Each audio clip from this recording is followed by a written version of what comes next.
So forgive the blatant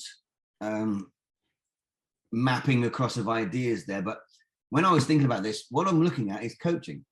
And what I talk about is developmental stages. And I can't believe it took me 3 years to come up with stage coach. Why? Why didn't I get that straight away? Anyway, I'm not you know, it's kind of obvious, isn't it, when you see it?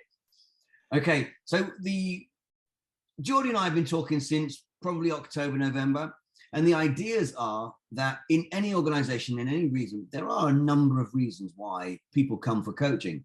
You will have your reasons, because I've got written down here words like Scrum Master, Agile Coach, Product Coach, that kind of thing. There are about 31 different versions of the word coach with a qualifier before it, but we kind of get the idea of why people need coaching. I hope everybody agrees with that. Traditionally, we've got first, second, third generation models that are out there already. For me, what you find is you find the GROW model used a lot. I don't know if anybody here has got some NLP training. Okay, we will be looking at, if you guys did the profile, the identity compass profile, I'll look at the composite results of that, and I'll explain what it means, because that's all part and parcel of it. But one of the comments I made is that some of you have probably had some NLP training. Okay, and then pretty much we go with the third generation coaching ideas. The one thing they all have in common is the need for an emotional connection. Geordie, can you let me know about time as well, if I run out of time or anything like that? I don't know what the time is like, just in case. Okay, so the idea there is that they're all connected by relationship and emotion, but what if they weren't? Okay, from a coaching perspective. So what tends to happen is we have people who rely on process, and they think that this is what coaching is, because the big organizations like the ICF or the EMCC, or in the UK, the Association for Coaching, teach them. They teach the GROW model. You know, what are your goals?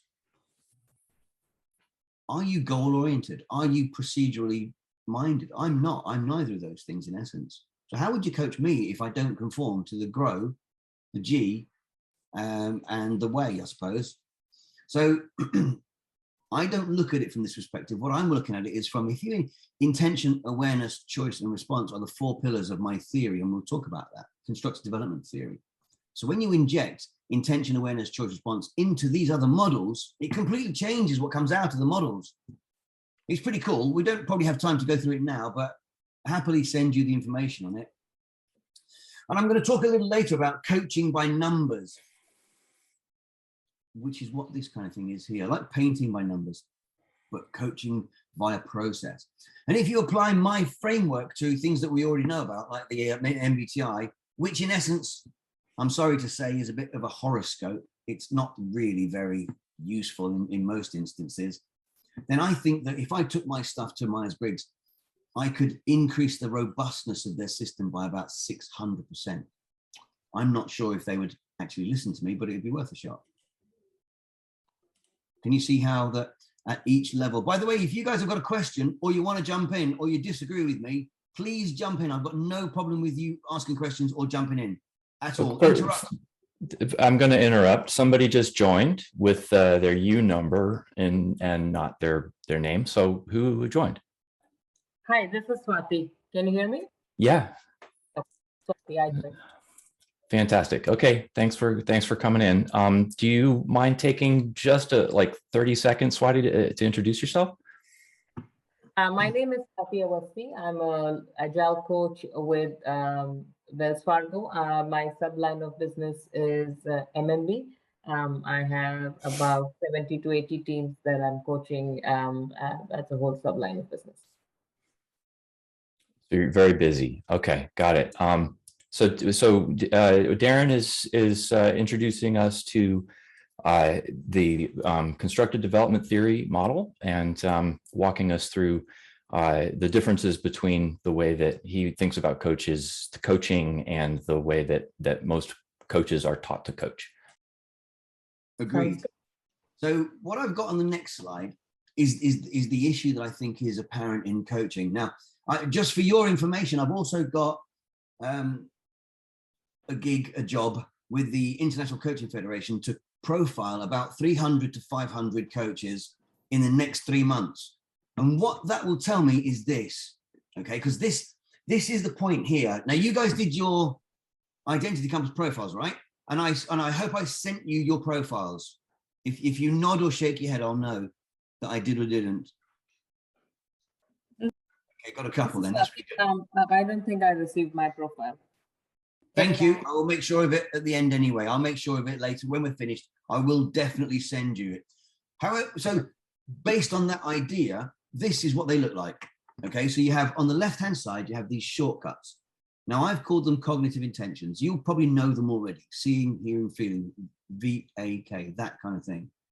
Okay, but what's new that came out of constructive development theory on my doctoral research was how we score on them. What's our level of awareness of how we use these shortcuts in our thinking?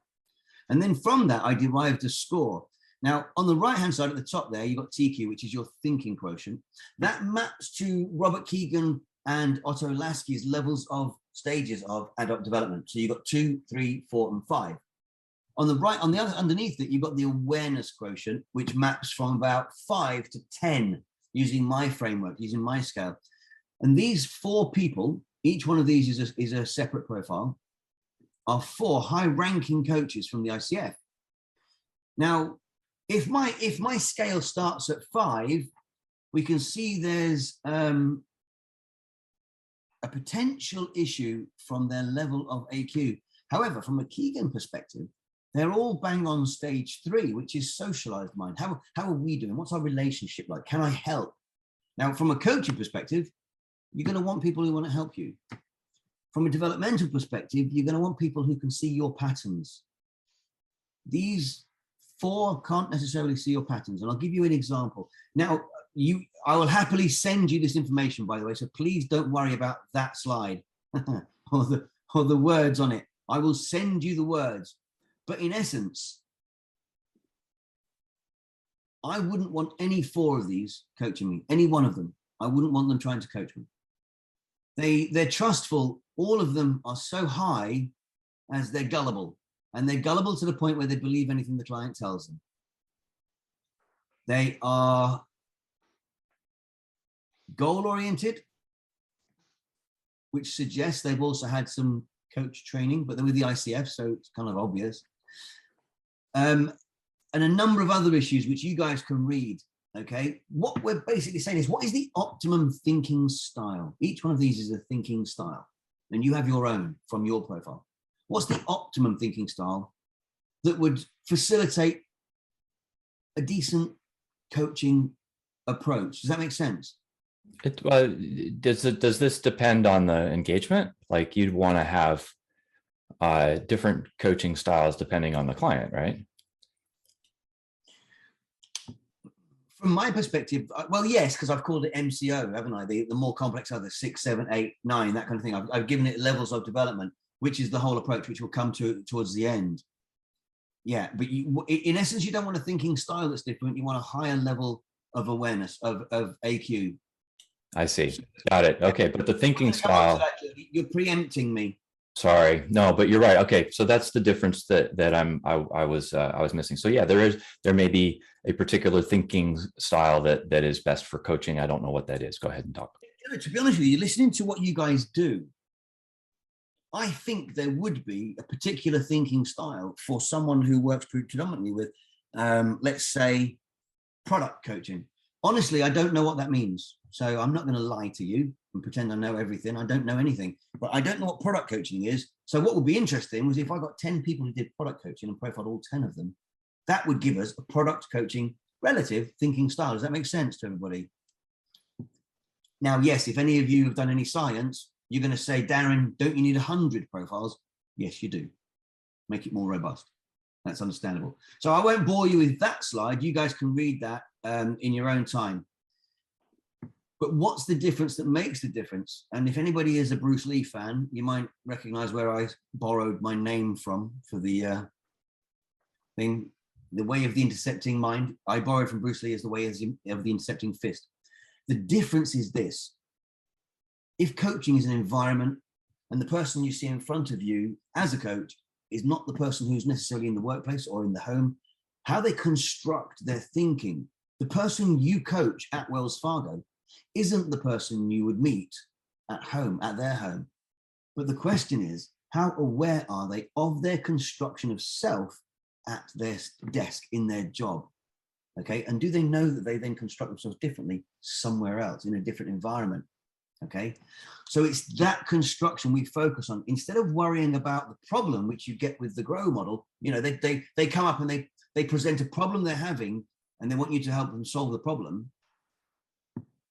We don't start with that. What we do is we start with how they construct their thinking, and we'll go into that. Okay, and the reason for that is exactly what you just said, Geordie. We get to this point where you've got different levels of my framework: AQ 5, 6, 7, 8, 9, 10. And this is just a very simple idea that a coach at potentially AQ 5 there won't necessarily see the patterns of an employee at AQ 6, and I will demonstrate that in a little while. I just wanted to throw it in here. Okay, so what we do is we figure out what is their intention, their awareness, their choice, their response. So this is the difference that makes a difference. This is the actual framework. The models that I've already mentioned don't actually start with the person's problem, and they assume that they need a process to drive them towards a goal that we might agree with them in, you know, the very beginning of the coaching sessions. I ignore the problem entirely because the problem isn't a problem of agency or utility. The problem is a problem of construction. So wherever they sit on the AQ scale is how they construct themselves. Where are my hands? Okay, that means that the problem they construct is limited by their own limitations of how they construct themselves. If you as a higher level coach can see their construction of self, you might take a look at their problem and think, that's not actually a problem. But that's because you're constructing it at your level, not their level. So what we do is we focus on how they construct their thinking and raise their level of construction, their level of awareness, their intention, their awareness, their choice. So that when they get to a marginally higher level, they can deconstruct and reconstruct the problem. Now, as you think about this and you apply it to the words that you used earlier, like agile coach, scrum master, product coach, that kind of thing, if it makes sense to you or if it doesn't make sense to you, please, by all means, speak up and say, Darren, that wouldn't work because, or yeah, that would be okay. Okay.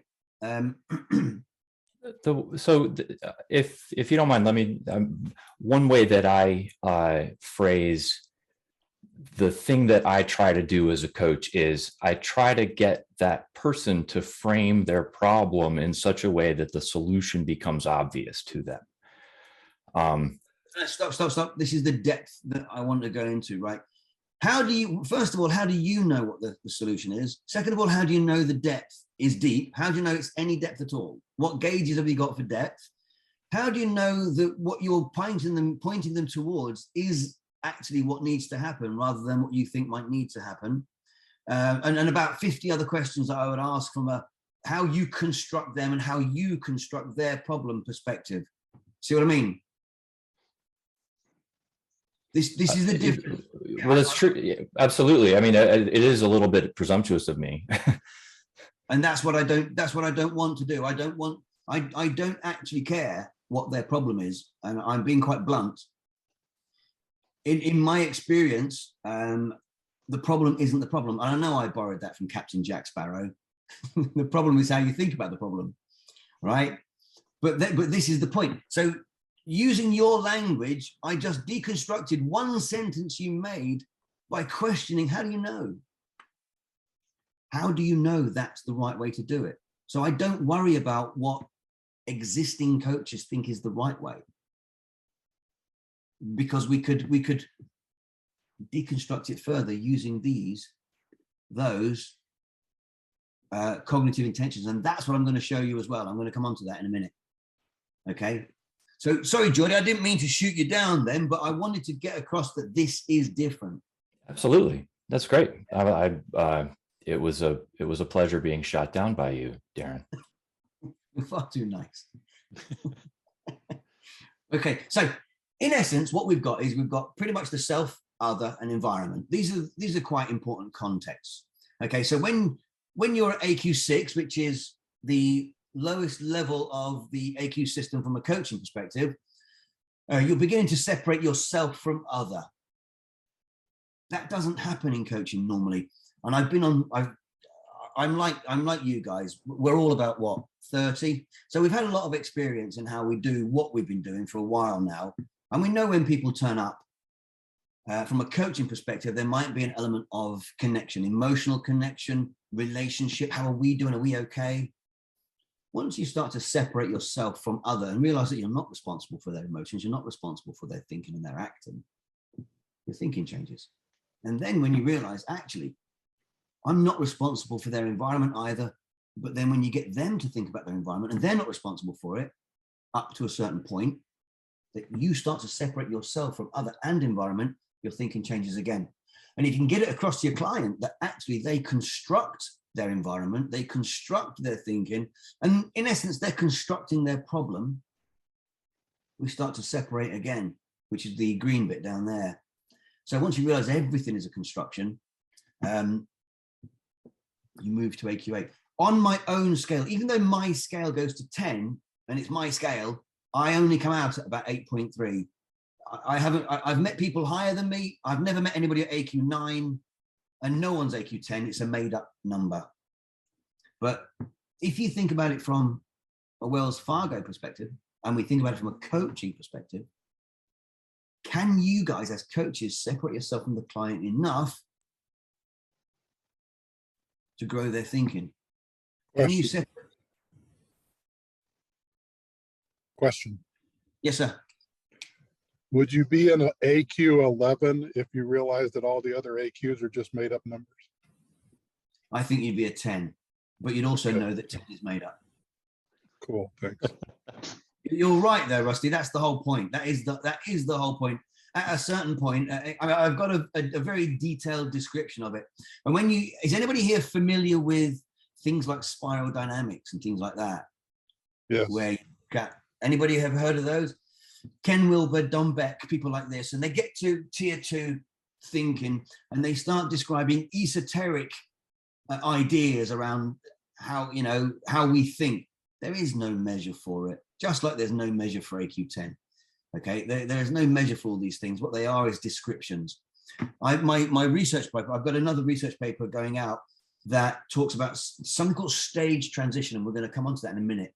In fact, I'll leave what I'm going to say for stage transition. That's a good point. But Rusty, you're spot on. You recognize that everything is bullshit. It doesn't matter what it is, whether it's the word agile or the word awareness. It's about the meaning making. So what does the anatomy of a Wells Fargo coach look like? And we're going to look at that right now. Okay. I found random pictures on the internet, by the way.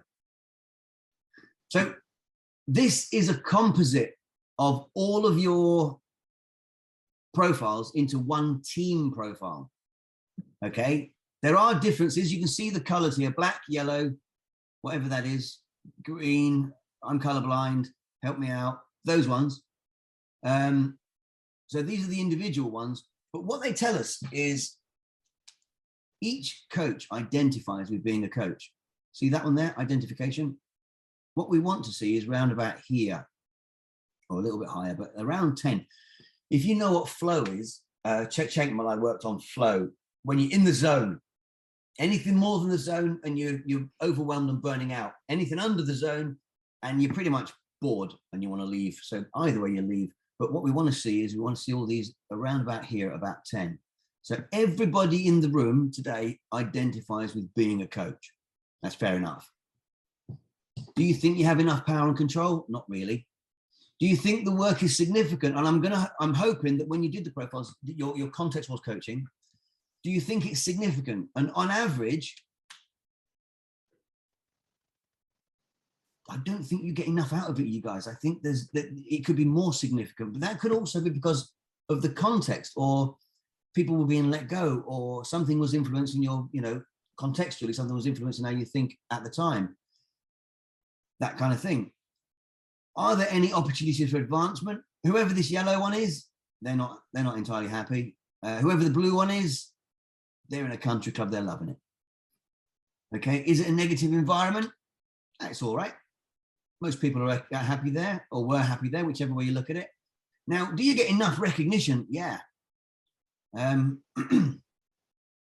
oh, look, whoever the black one is there, that one there, they have no influence whatsoever as a coach, or they want a lot more power and control over themselves and their environment. I'd have to look at the individual profiles and check that out.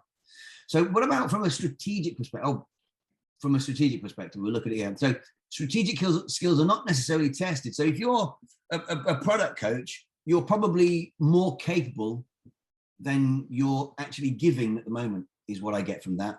Okay. So you're potentially coaching the person rather than the person in context, i.e. the person's capacity in their role, and it's easy for you.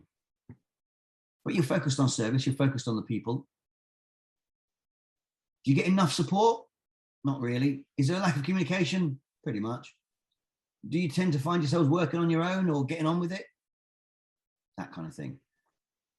I mean, Green, whoever Green is, if you haven't left already, you're pretty much going to quit.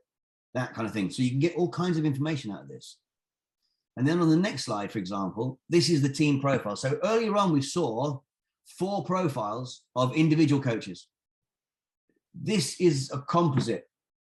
So as a group, you're stuck in second position. You're worried more about what the other person thinks or says rather than your capacity to disassociate in the role as a coach.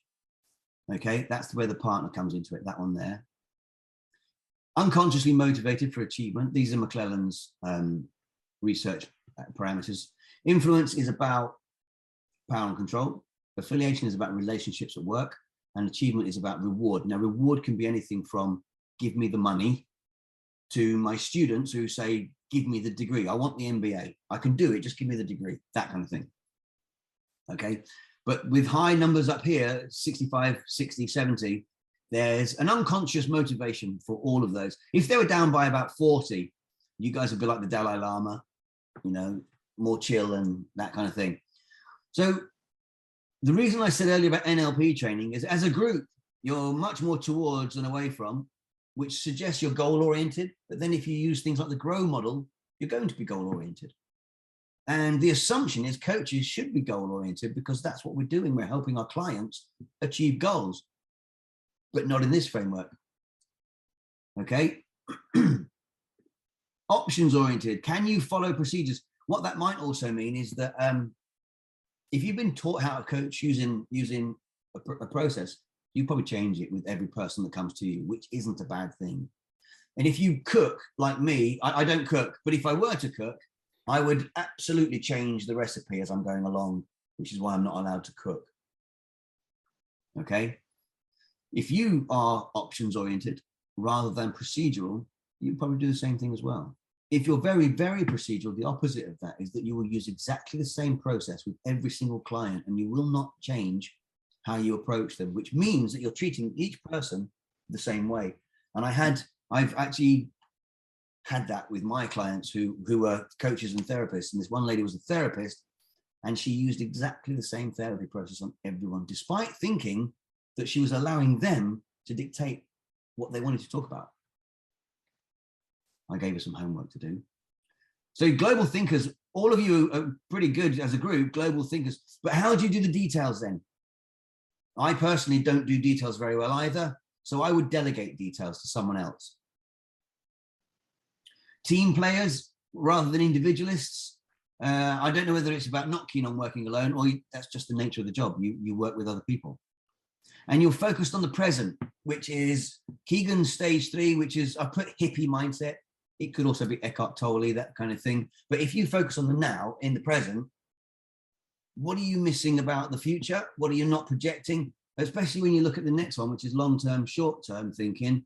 It's short-term. However, as a coach, and you might have a 3-month or a 6-month time frame, you're forced to think short-term. So it's not necessarily your thinking, it's environmental, it's imposed on you, that kind of thing. But if you could ask your clients future-oriented questions, the capacity to their capacity to extrapolate out from all the things that might influence their decision-making in the moment for a 1-year, 5-year period, 10-year period, changes how they think. Elliot Jacques called that a span of discretion, that kind of thing.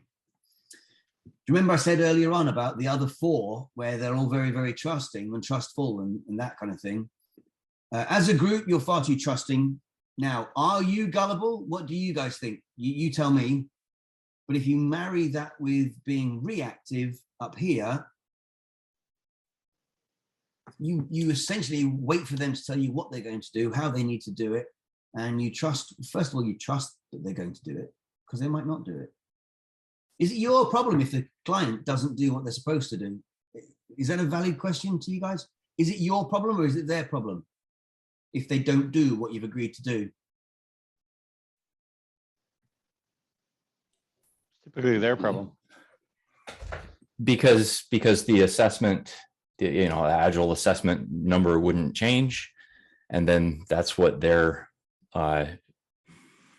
judged on. Is that what you're thinking, Jeff? I was thinking more globally that the process of continuous improvement, if they stay with that process, they will improve. If they don't, then they won't. You know, they're the ones that are facing the outcomes. We're giving them guidance, and they choose whether to follow it. What if they're not procedural? What if they are phenomenally options oriented and prefer options to processes? I'll run with that and take the counter position. I'll take the position that it's our problem, and the way that translates for me is one of my favorite sayings in the coaching industry is there's no such thing as a bad coachee. There are only inflexible coaches. So if I'm not getting the results that we, the coach and the coachee, have agreed that we want in the relationship, what that saying points me towards is I need to try another tool in my toolbox or try another angle with the coachee to see what will work to help them reach their objective. And that is born of a procedural way of thinking about coaching. If you abandon all processes, toolboxes, and kits and go with how they construct their thinking, there is no prescribed route to an end result. The end result is only a growth in their self-awareness and their construction of self, in other words. Okay, but here's the thing that scares me. If we abandon all tools in our toolbox, then we would be forced to abandon all of our numbers, and then where would we be? All of the numbers, what do you mean? Well, the numbers I'm most closely emotionally attached to are the numbers that are made up. The numbers here. No, Rusty's talking about. I mean, I mentioned it earlier, but the agile assessment and you know, the application health scores. There are a lot of quasi-objective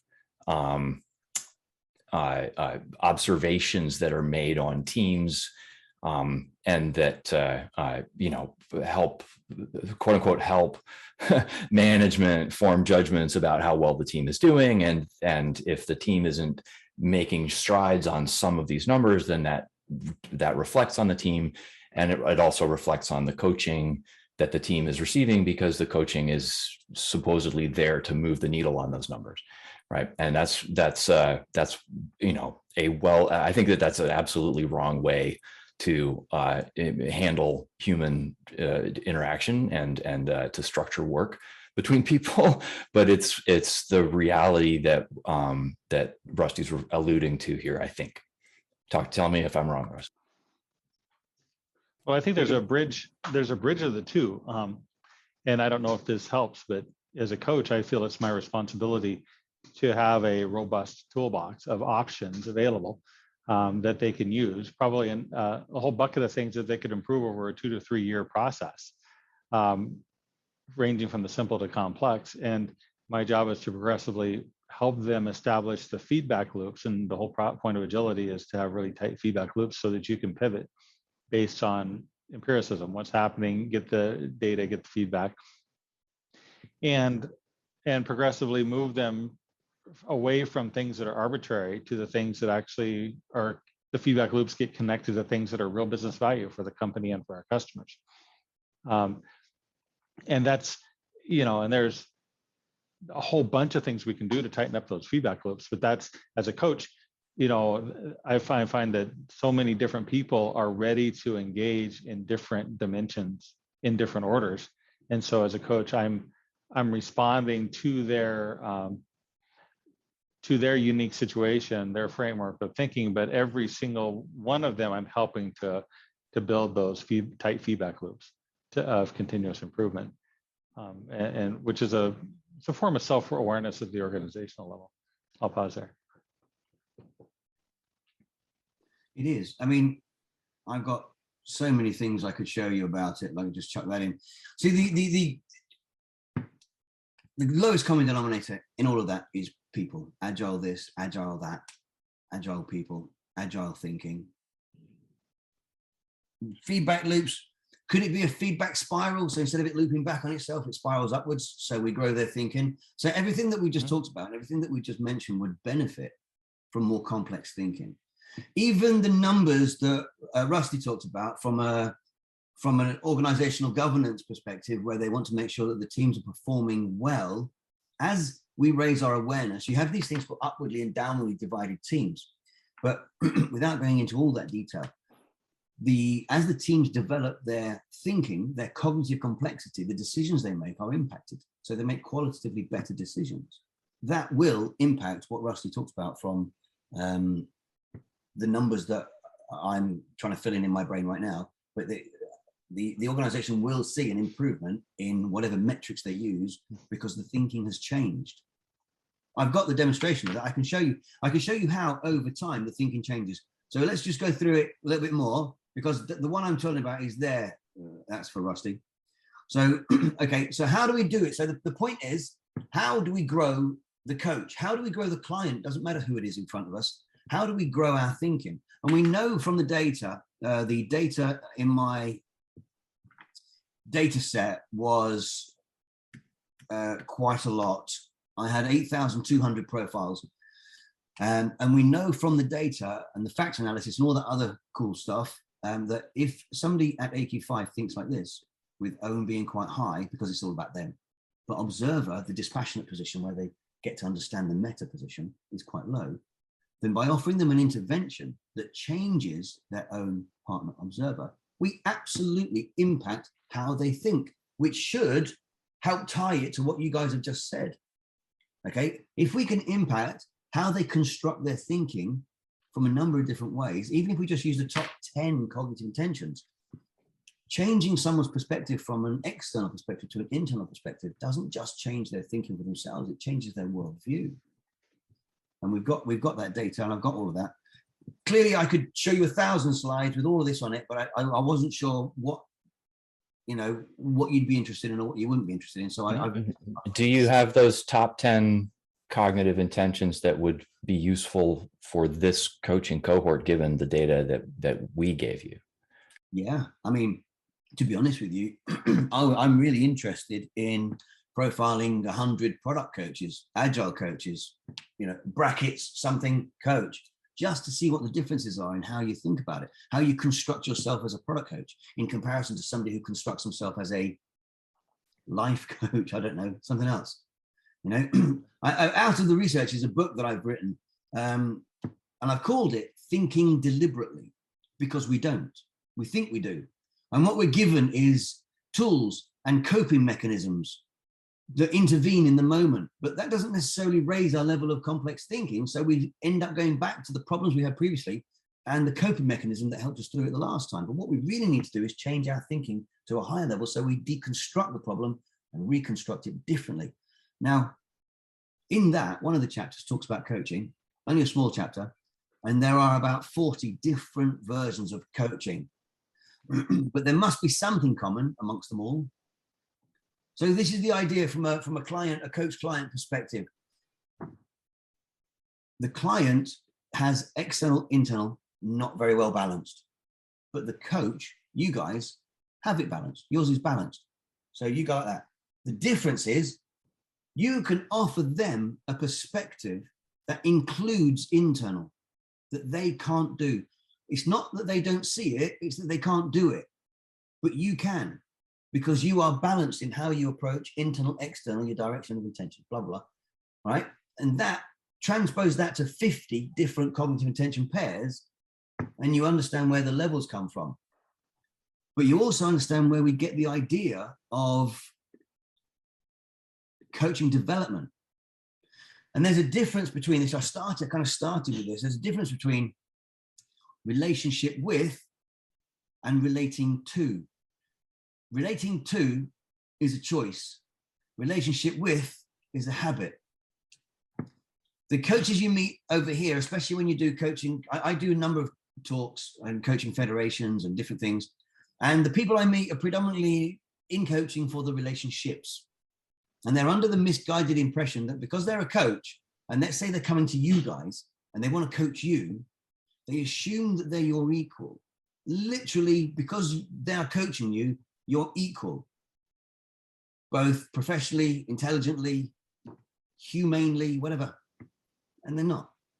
We can see they're not. We know they're not. And that is a real problem. And I don't know if that's a problem in America, but it's certainly a problem in the UK. So what this does, this approach does, it separates us out from how complexly we think, but it says, look, there's no reason why we can't all grow our thinking, because it's all about intention, awareness, choice, and response. And this guy on the left, or whatever, has the choice to relate to the lower level clients. They'll have a developmental dialogue with the client at the same level, but they cannot coach the person higher level than them because they can't see the patterns in this kind of way. That is the premise of coaching 2.0.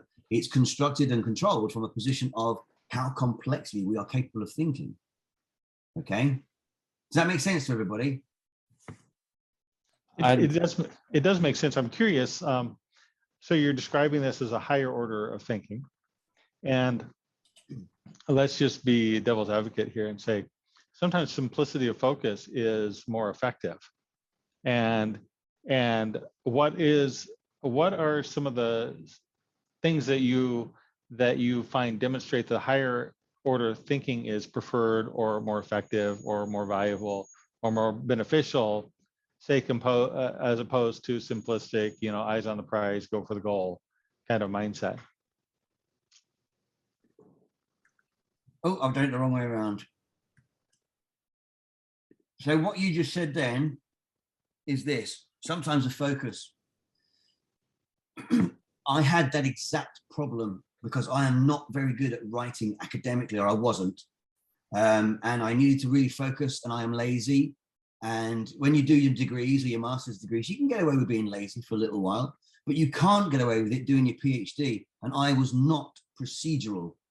And the focus you're talking about is my capacity to be procedural on purpose, at choice, in the moment. That's what we're talking about. So yes, you can use words like focus, but really it's somebody who's a bit more options oriented, who you have recognized their pattern, and you say, you know what, we're going to have to give you a bit of an intervention here to get you a bit more procedural in your thinking, which will allow you to focus on what we're going to do for the next whatever. So the words we use are easily connected with the meaning making to the 50 cognitive intentions that we see here. So if you guys have a combination or an idea or a thought of how you might want to coach someone, we could probably deconstruct it into these 50 shortcuts. Think of them like thinking shortcuts, heuristics. And our level of awareness of these shortcuts is really key to how self-aware we are. So somebody who isn't very procedural won't have the focus that the word you use, Jeff, won't have that focus. Mm-hmm. Somebody like me, who's very options, or I wasn't procedural, I wasn't focused, but I forced myself to do it. Is that okay?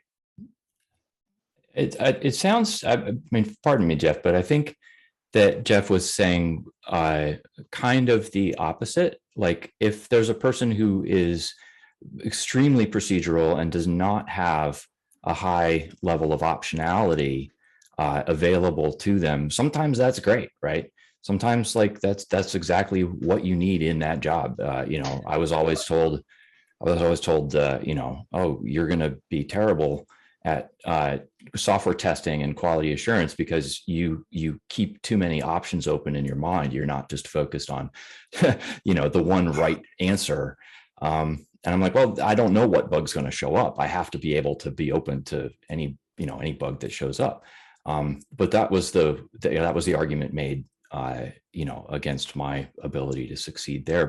But somebody who was extremely focused on the one kind of bug that they were looking for, you know, at that moment, you know, and didn't have any issues with that, might not be at, you know, they might not be more complex than somebody else, but they can do a really good job at what they're doing right then. That's the thinking style I was talking about earlier. When we look at what is the optimum thinking style for that person's role, and I've done thinking styles for various roles. I've got police officers, nurses, and I've got optimum thinking styles. And you're absolutely right. In context, they need a specific way of thinking, and it might be for a project manager, somebody who's a project manager. You want them to be both global and details, but at choice, so they can choose which one they do in the moment. Because if you've ever been on a project where the project leader is global, gives you the big picture, and then all of a sudden he goes into detail on how you should do that, it kind of annoys you. So you want somebody who's dynamically intelligent, in the moment, can, you know, read the air, read the room, and understand that what's needed is global, not details.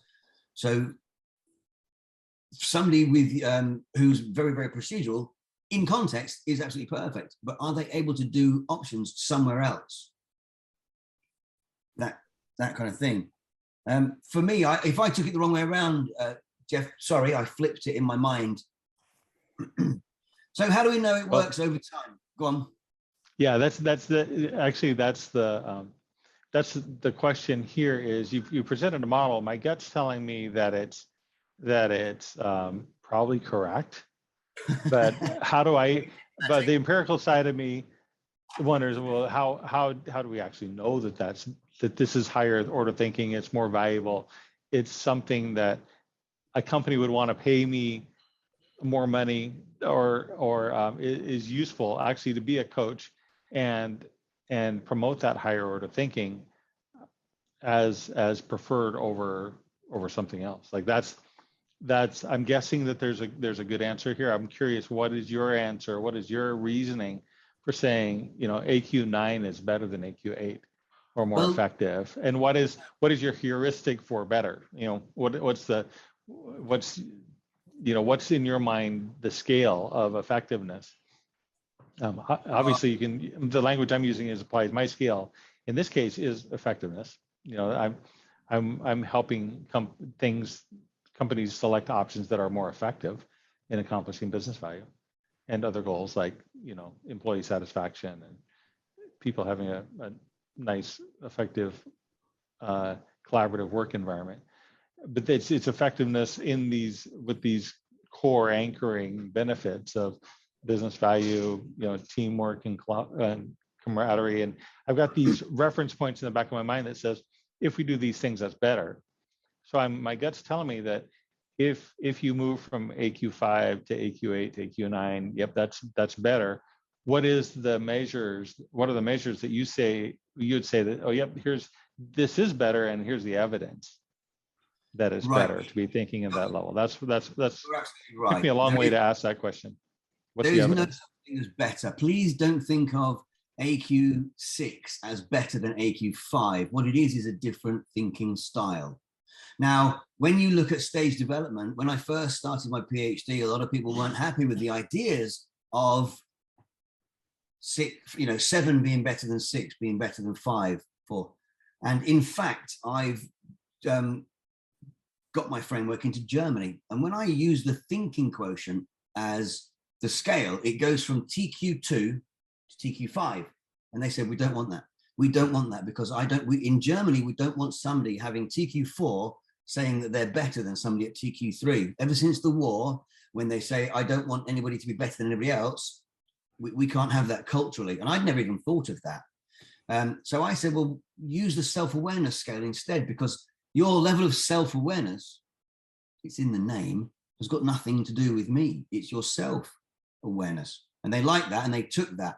So please don't think that AQ6 or 7 is better than. It's just a different way of thinking. And in reality, it gives you an idea of their level of awareness. So somebody at AQ7 is marginally more aware of their construction of self than somebody AQ 6. That's all it means. It doesn't mean they're better. Because as Jordan pointed out, I don't mean better in a moralistic sense. I mean, in a you use the word higher, so I'll presume you're comfortable with that word higher. Or it's a pattern of growth, and we're promoting growth. So what is and it's worthy of pursuit. So maybe I'll frame it that way. Yeah, what it is, what tells us it is the data on 8,200 profiles that suggests, because nothing is ever true, that suggests that at the different levels at the bottom there, 2.5, 2.7, 3, that kind of thing, you have different outputs from the factors. And if you're interested in the actual numbers, I have it behind this one, where a factor analysis is, yeah, this is the one. So there's all the data's there. Please don't worry about that kind of thing. But basically what it's saying is, out of those 8,000 profiles, these are the cognitive intentions we pretty much do all the time. But what was really cool about the study is the fact that the ones in dimension 3 counter the ones in dimension 1. And that, according to Piaget and Wadsworth and Bruner, is something called disequilibrium. And what it demonstrates is that in order to grow, we need to be disrupted. If we continue in our current role doing the same thing over and over, there is no growth. We need a disruption to force us to think differently, whether it's the pandemic or whether you break your leg, whatever. And the data shows this. And the data also showed that when in dimension 4, if you focus on that one too much, it's all about self. And if you focus on dimension 5, it's all about other. So again, it's not about one or the other, it's about balancing your capacity to choose. As you can see here, own and partner.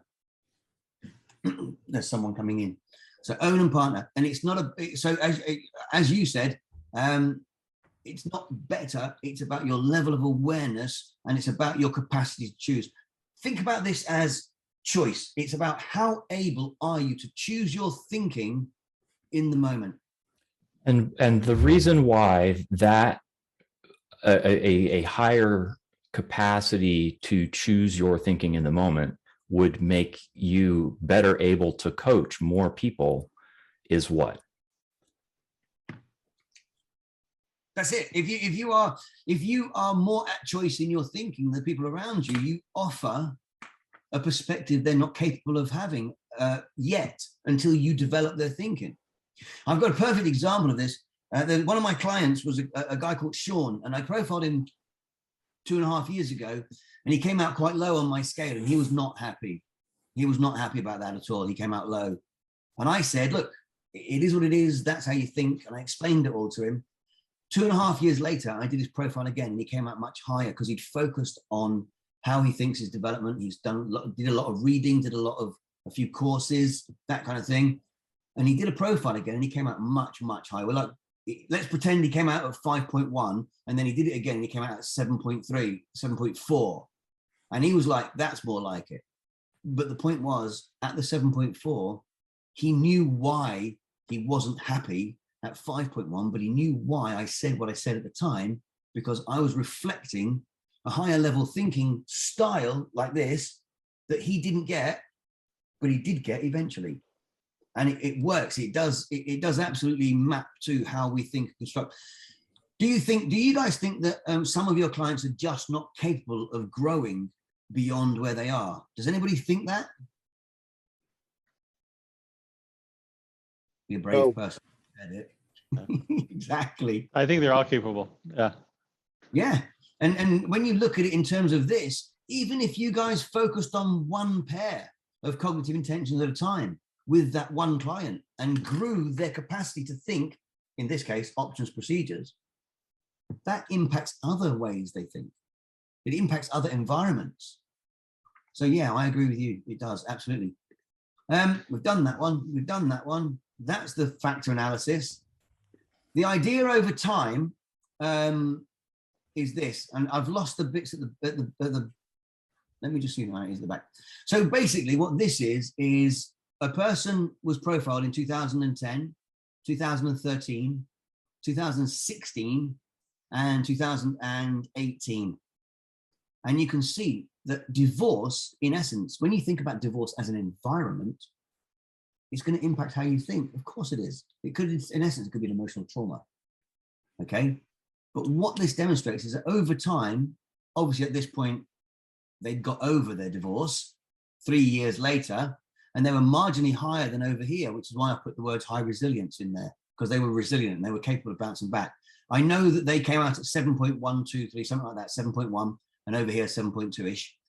But then what happened was they changed their environment. They got new management at their work and they hated it.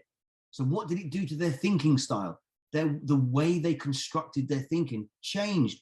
It went down because there was, again, an imbalance in a number of the cognitive intentions.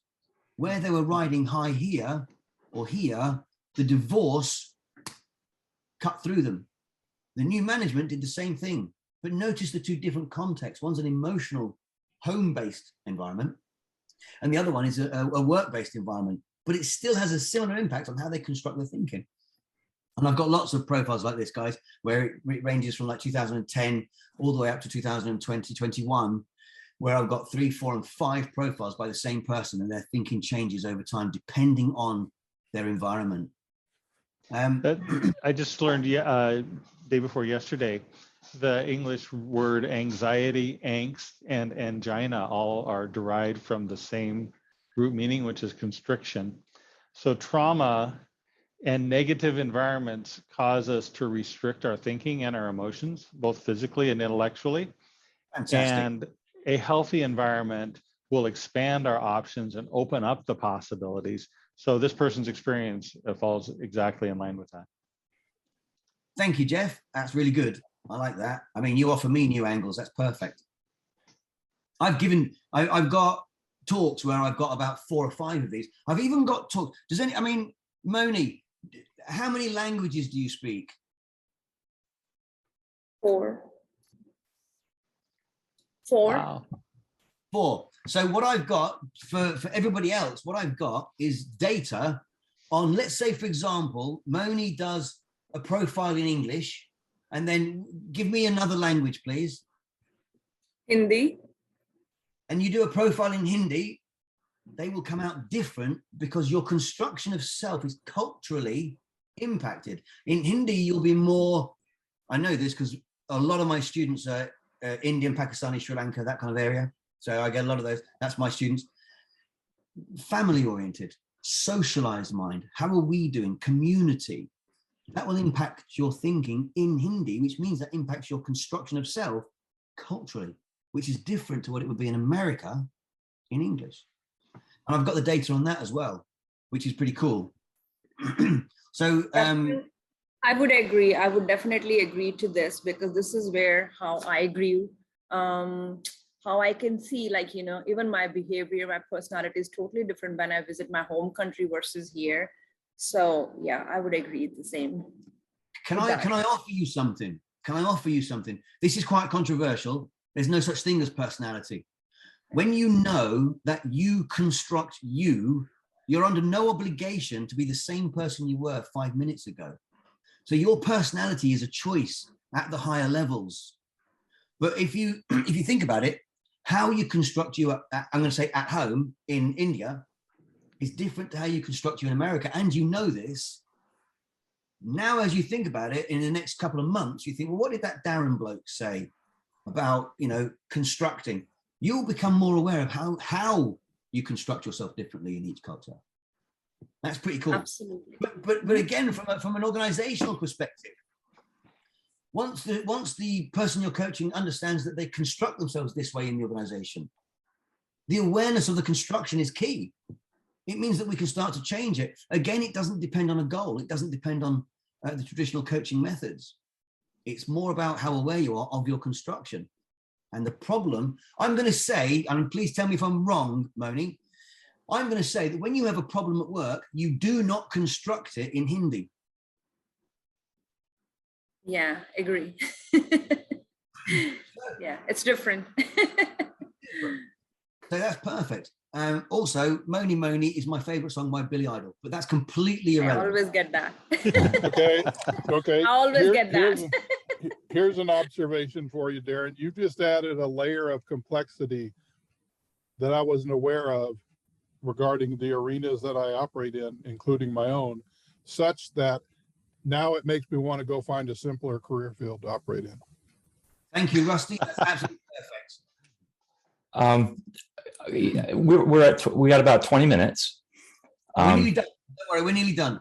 Okay. The one thing I wanted to see if we would have time for is to focus in and use this group as a set of coachees and look at one of those pairs that you kind of pointed out as a little problematic as a group, like for instance the trusting versus skeptical. And you know, what would you do? Can we just walk through an intervention? Can you walk through, like, you know, these different things? Finish what you're doing, but I just want to have that bug in your ear so that we get through some sort of a practical exercise with us that applies to us before 12:30. Understood. I'll get onto it, because the other thing is what you guys are noticing is my options pattern. Have you noticed how I don't follow the script? I go to other PowerPoints and steal slides and put them in here. But I'm aware of it. That's the key. All right, so when I did the talk in December about agile and fragile, I made it up. This isn't true. Rusty, you'll be pleased to know that I made this up. It's not true. It's just a nice way of thinking about it. You can have the slide. Please don't worry about reading it. So the reason I've called it the way of the intercepting mind is I just intercepted Moni's mind when I said, I suspect the problems you construct at work are not constructed in Hindi. I'm intercepting because I understand the way we construct our thinking. Okay. Anybody that remembers Descartes, who said, cogito ergo sum, I improved on it. He said, I don't know how to say that humbly, I'm sorry, but my thinking, cogitandi mea intentio est ergo sum, my thinking has intention, therefore I am. That's just for fun. So the idea is that we train and develop, by the way, you can't train development, that we develop coaches using the coaching 2.0 methodology, which is what we've kind of run through now. However, the actual workshop is about 3 or 4 hours long, depending on how many options I throw in.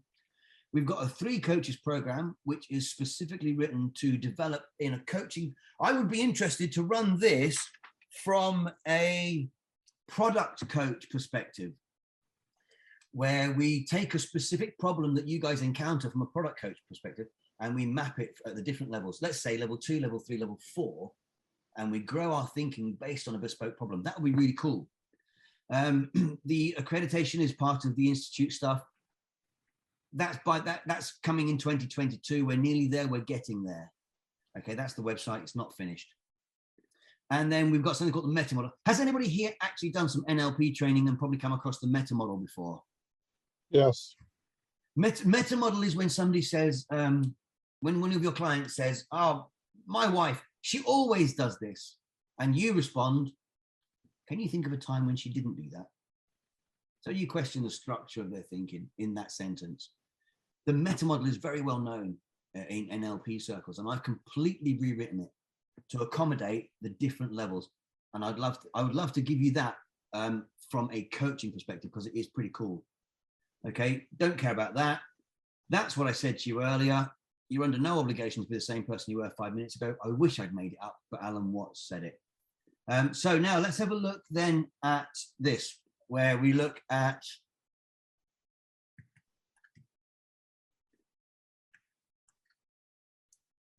trustful, trusting, whatever the words are. Now,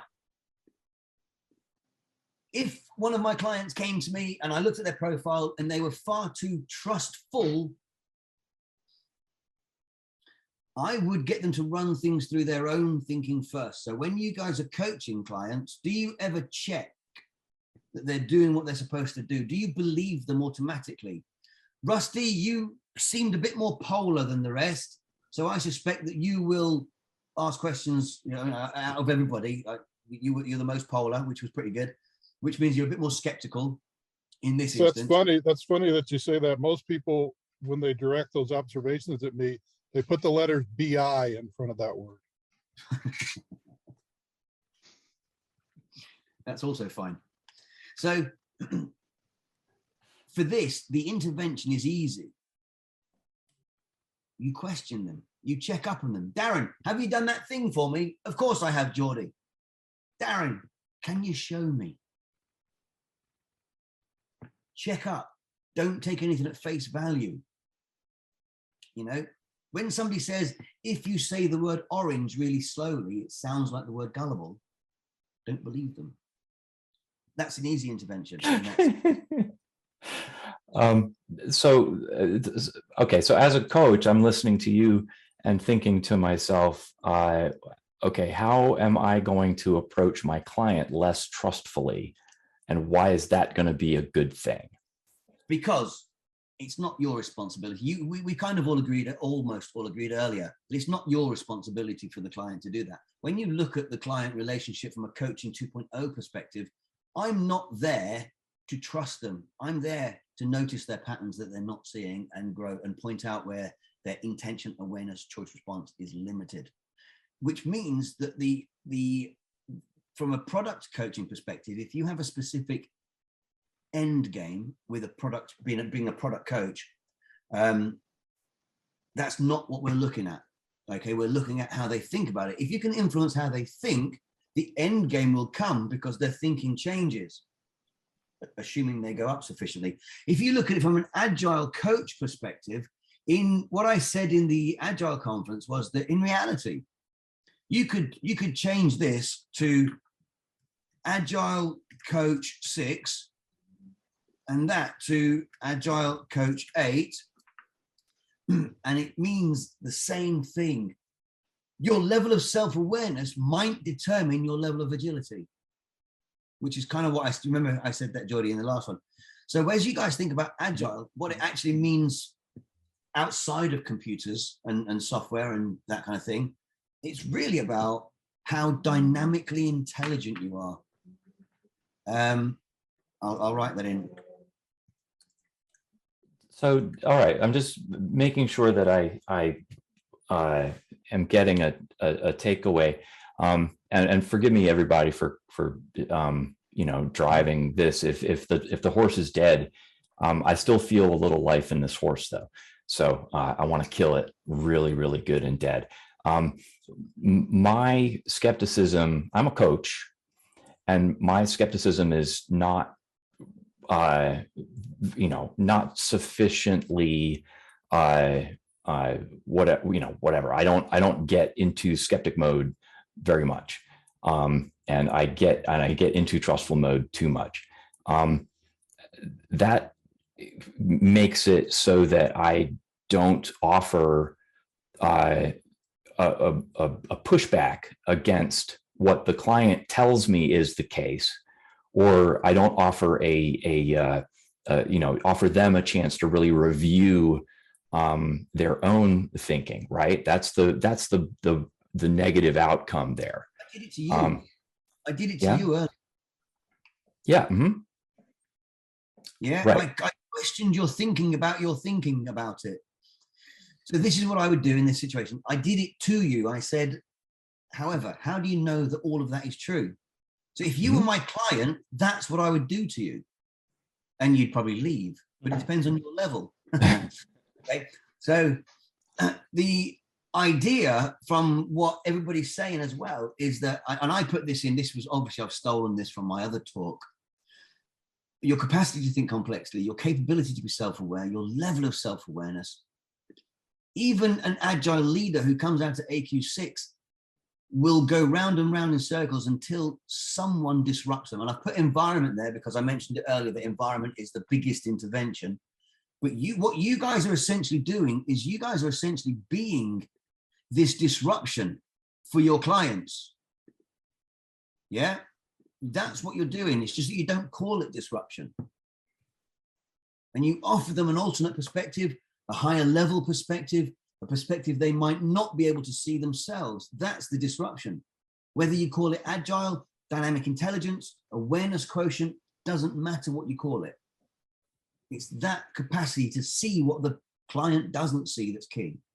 And then from a coaching 2.0 perspective, we obviously map it to that because that's where we start. We start with the individual's profile. So we know automatically that they're too high on partner. In order to be balanced, in order to be a high dynamically intelligent thinker, they're too high on partner. They're too high on vision, that kind of thing. They're too high on trustful. So I'm connecting the dots here and test my thinking. One of our major reference points in agility and product transformation is large-scale Scrum, and which promotes systems thinking, which is global systems thinking, integrating highly complex ideas with the explicit highest priority optimizing principle, adaptability in pursuit of highest business value. Says we have to order our priorities so we can make shared choices that go in the same direction as a company, and that we're going to optimize whenever we find ourselves in a dilemma. We're going to optimize for adaptability in pursuit of highest business value. So that's part of the direction we're going as coaches. What I'm sensing in this is this adaptability is something that's prevented quite often by the way we think inside our own heads. Definitely. And so moving to a higher level actually promotes the adaptability at the individual level to even consider the options that may be available for the company to become more adaptable in pursuit of highest business value. Yes, and as you were talking, I was writing down your cognitive intentions, procedures, towards, abstract, options. Absolutely. So as you start to develop their thinking, well, the screen in front of you shows that the higher up the scale they go, the more dots they can connect. So at AQ5, if you meet somebody in your team that's at AQ5 there, it's not that they it's not that they don't get what you're saying. They can't get what you're saying because you've actually got more dots to join than they have. That kind of thing. So when you say words like agile, Scrum, at the very beginning you started off, and my initial question was, is it a choice? So if you could, I honestly can't remember what you said at the very beginning because I'm getting old now. And but my initial thought was, is it a choice? If your capacity to do options, procedures, towards, an option and abstract, which is my interpretation of what you said, if none of those things are a choice, then yes, it's very much a limitation. And the person that doesn't see that limitation is the one holding your team back. Does that make sense? I'd like to, I mean, you just laid out 4 cognitive intentions. What did Jeff say that made you say those 4 things? Yes, can you say it again? He said, I'll tell you what I'll do. Where are we on the numbers? Because I think I'm recording this. Yeah, it's 12:20 right now ish, 12:19. Okay. So we're at like 11 minutes to go.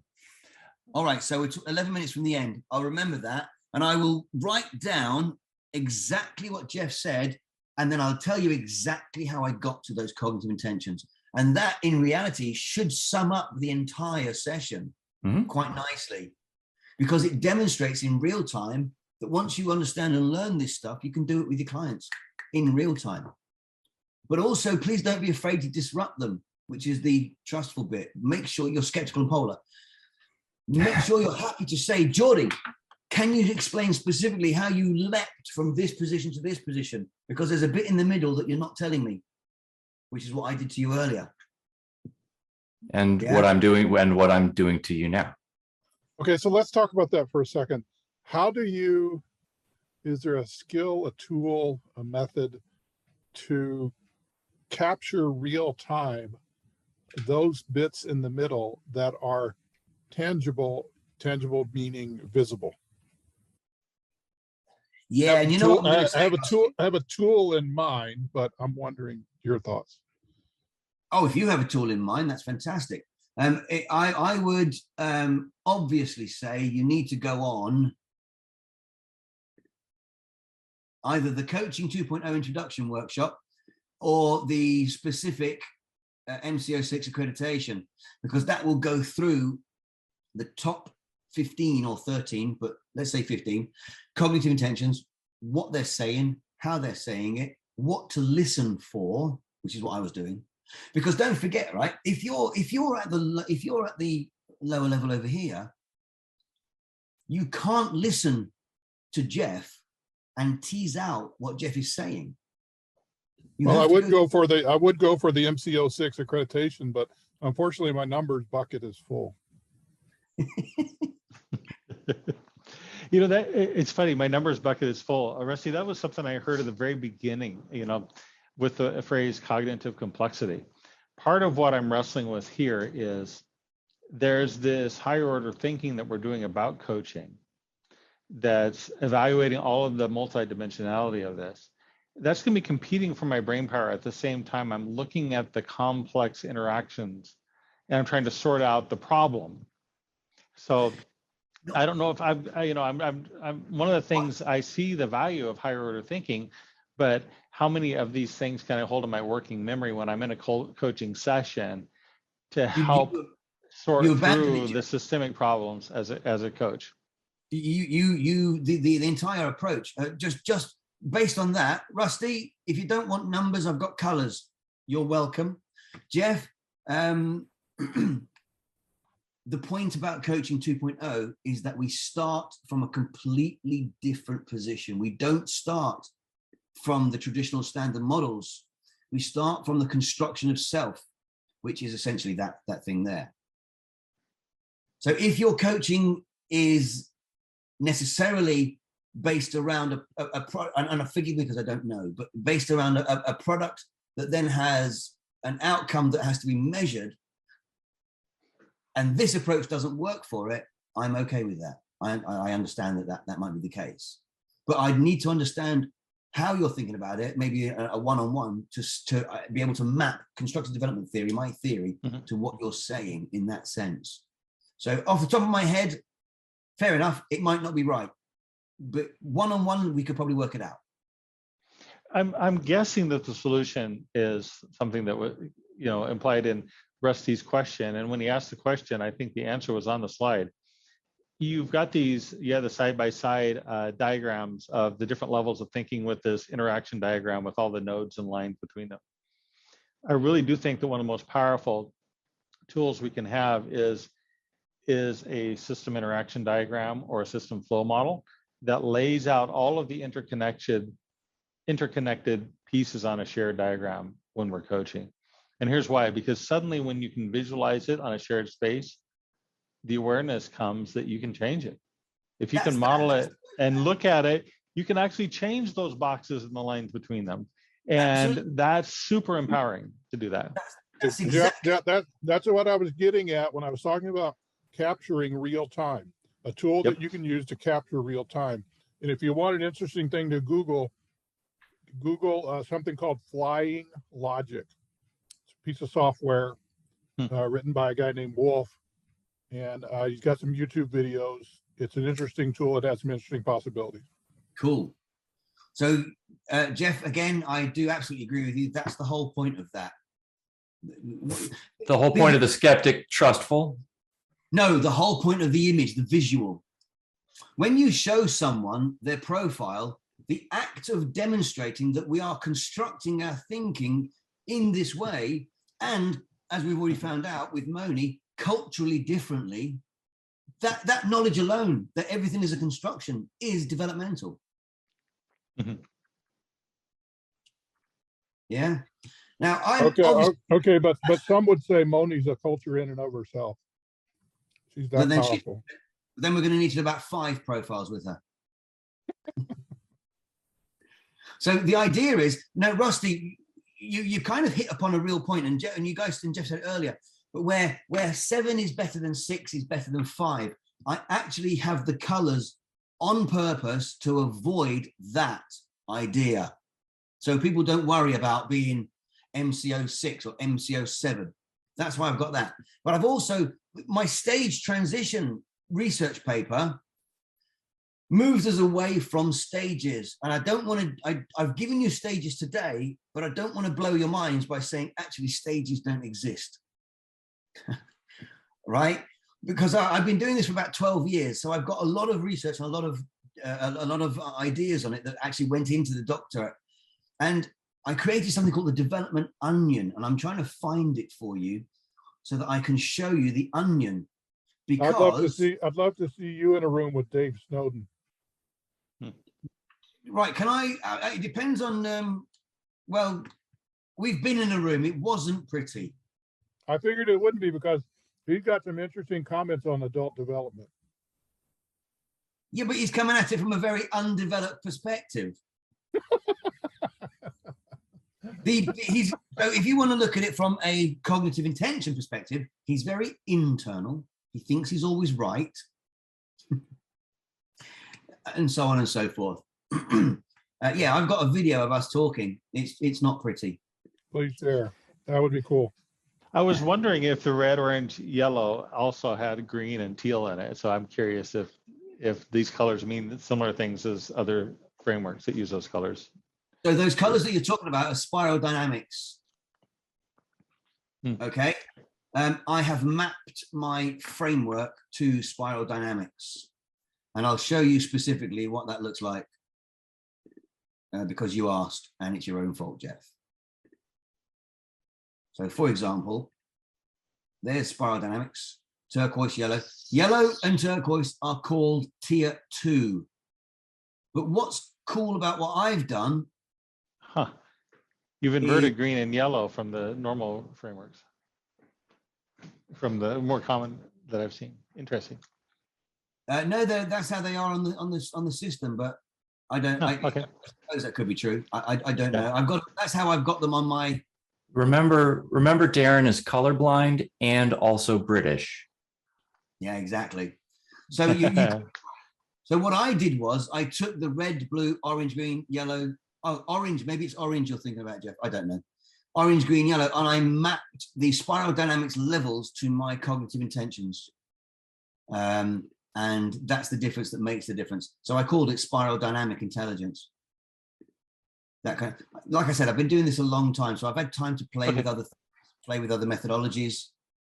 Yeah, that's interesting because the words for green and yellow do match the other framework, but the levels, it typically they say you progress from red to orange to yellow to green to turquoise. That's or teal, whichever one. That's it. It's an interesting observation. No, Jeff, if you're right, I will go away and change it. But I don't know. Yeah, this is from memory, so I might be right. I might not be. We got a minute. We have a minute. Okay, so one of the interesting things is where it all comes from. Okay, and when we look at stages and stage development, what we're saying is who else is out there? What else are they saying? So as you can see on the left-hand side, where does my stuff fit in? Here, down this line here. That's Darren Stevens red. The one that we use to balance it is Ken Wilber and Don Beck and blah, blah, blah. And then everybody else who you've probably heard of, Torbert, Lervinger, Cook-Greuter, Elliot Jacques, Michael Commons. Michael Commons is my friend now, and so is Michael Basekis is my friend, and Otto Lasky is almost my friend. He doesn't like what I've done. But that's how it fits in. So I'll happily send you that so you can check it out yourselves. And thank you very much for being here. Thank you. Yeah, this was awesome. Thanks, Darren. If anybody wants to be in touch with Darren, how do they do it? Hopefully it's in the slide deck.